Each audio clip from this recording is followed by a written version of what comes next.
Hai semua, let's studi perilaku ekonomi dalam perspektif Islam. Hai, sebelum kita lanjut ke materinya, izinkan saya untuk memperkenalkan diri saya terlebih dahulu. Perkenalkan, nama saya Mila Marcelina. Saya berasal dari program studi ekonomi syariah, Fakultas Ekonomi Bisnis Islam, UIN Raden Fatah, Palembang. Oke, here we go. Kita bahas materinya, yaitu materi pertama adalah perilaku ekonomi menurut perspektif Islam.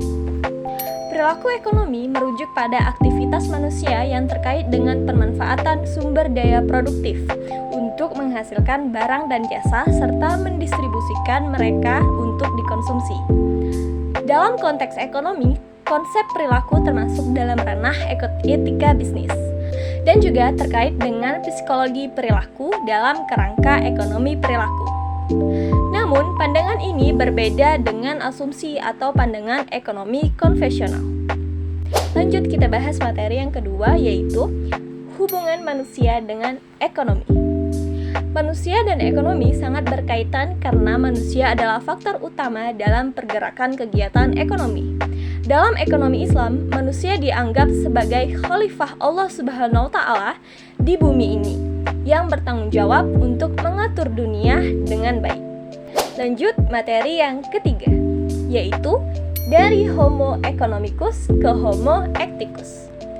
Konsep Homo economicus atau disebut juga dengan economic man adalah seperangkat sifat dan perilaku tertentu yang dikaitkan dengan tindakan seseorang dalam berbagai kegiatan ekonomi, yaitu karakter manusia yang rasional dan berkebebasan dalam menentukan pilihan-pilihan yang ada untuk mencapai tujuan tertentu. Konsep Homo economicus ini memiliki ciri-ciri yaitu rasa mementingkan diri sendiri atau self-interest, rasional, serta merasa tidak pernah puas, dikarenakan konsep ini memiliki asumsi bahwa manusia pada hakikatnya merupakan makhluk pemenuh utilitas atau utility maximizer, serta mendapatkan keuntungan yang maksimal. Konsep ini cenderung lebih kepada prinsip ekonomi konvensional. Pada akhirnya, konsep Homo economicus dianggap tidak mengakomodir realitas yang ada sehingga melahirkan konsep ekonomi yang berbasis perilaku atau behavioral models. Lalu, muncullah konsep behavioral economics atau dikenal juga dengan istilah Homo eticus. Homo eticus adalah konsep kemanusiaan yang bersifat altruistik, kooperatif, jujur, dan dapat dipercaya. Karena pada Homo eticus yang dipentingkan bukan hanya self-interest tapi juga public interest. Oke, kita lanjut ke materi yang berikutnya, yaitu sifat manusia dalam Islam. Dalam tafsir Al-Wajij Al-Zuhaili menyebutkan bahwa Allah Subhanahu wa Ta'ala menciptakan manusia dengan tidak hanya memiliki bentuk fisik yang menarik, tetapi juga dihiasi dengan akal, lisan, dan kelebihan lainnya atas kebanyakan makhluk yang ada di muka bumi. Dalam Al-Quran, tidak kurang dari 91 ayat berbicara tentang sifat-sifat manusia termasuk sifat-sifat positif dan juga negatif.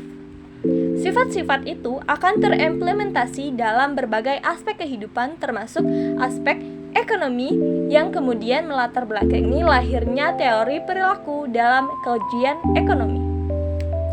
Teori ini mempelajari bagaimana sifat-sifat manusia dalam melakukan berbagai tindakan ekonomi,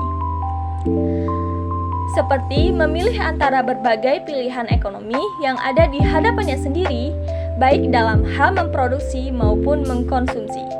Lanjut ke materi yang selanjutnya, yaitu karakteristik keinginan dan kebutuhan.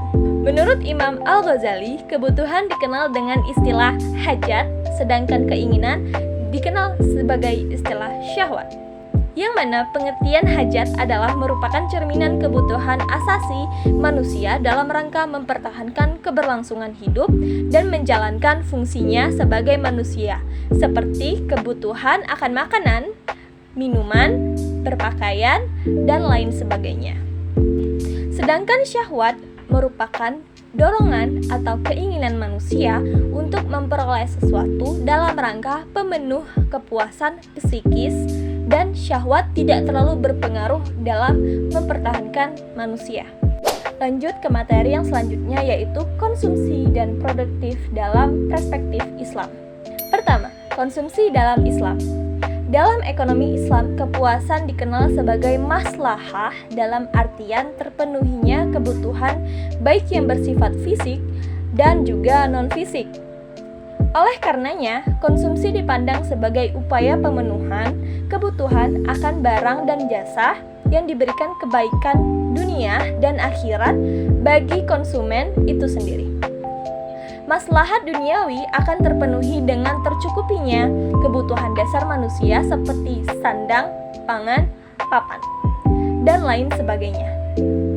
Sementara itu, maslahat akhirnya akan tercapai jika kebutuhan duniawi tadi digunakan dan diniatkan juga untuk melaksanakan ibadah kepada Allah Subhanahu wa Ta'ala.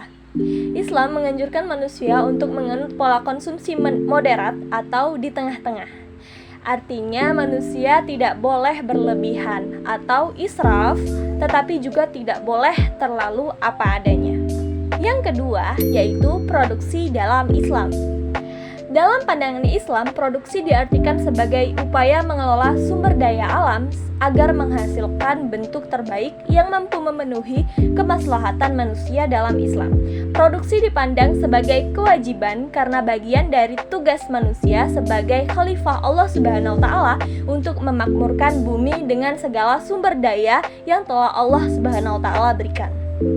Produksi dalam perspektif Islam tidak hanya berorientasi pada memaksimalisir keuntungan, meskipun juga tidak dilarang, tetapi lebih kepada menyeimbangkan antara manfaat individu dan masyarakat.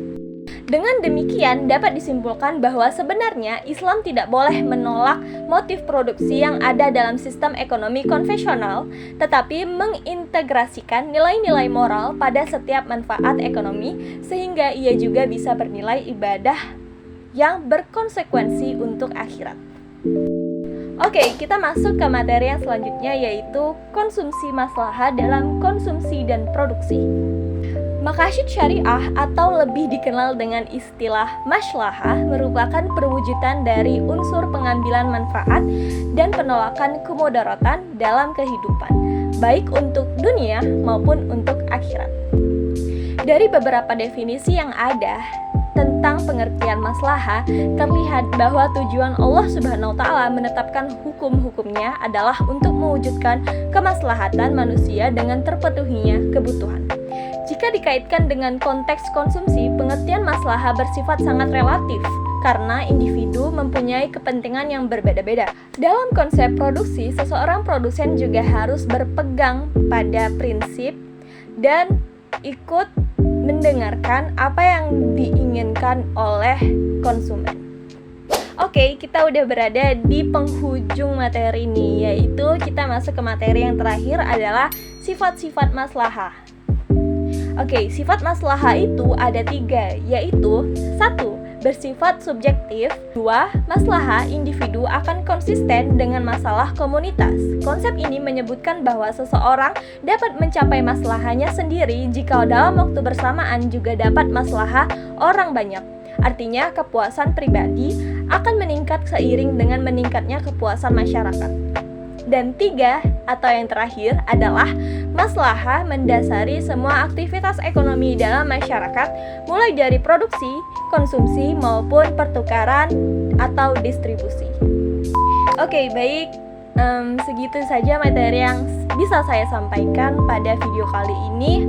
Jika ada kekurangan, saya minta maaf. Kepada Allah, saya mohon ampun. Wabillahi taufiq wal hidayah. Wassalamualaikum warahmatullahi wabarakatuh.